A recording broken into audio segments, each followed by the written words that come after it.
السلام عليكم ورحمة الله وبركاته. أعزائي مشاهدي قناة هشام عبد الصمد رضوان، هنتجول شوية في وسط الحقول.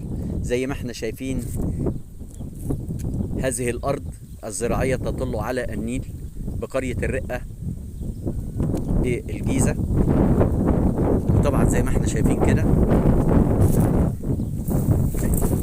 احنا طبعا في آخر يوم في شهر طوبة، يعني نقدر نقول الشتاء بتودع شوية. زارعين هنا زي ما احنا شايفين كده قمح وبصل وبرسيم، وادي القمح اهو. وهنتجول لغاية ما نطلع كده على شاطئ نهر النيل، أطول أنهار الدنيا كلها.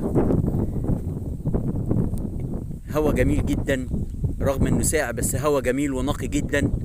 اولا ارض تطل على نهر النيل، زائد النباتات او الزرع بيبقى عكس الانسان تماما في عملية التنفس، فهو بياخد ثاني اكسيد الكربون الضار بصحة الانسان ويطلع لنا الاكسجين اللي احنا بنتنفسه في عملية الشهيق. سبحان الله. والشمس كده زي ما احنا شايفين اهي، رغم ان هي في مجموعة من السحب في السماء، لكن ما شاء الله الجو جميل جدا ودافي.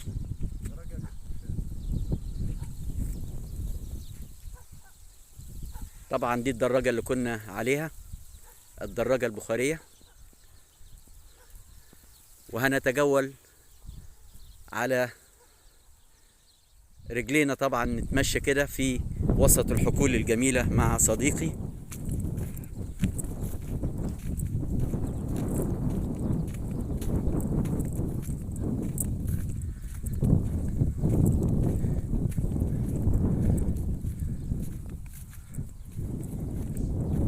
طبعا احنا بيسموه باطن الخط، ماشيين على بطن الخط اهو زي ما احنا شايفين.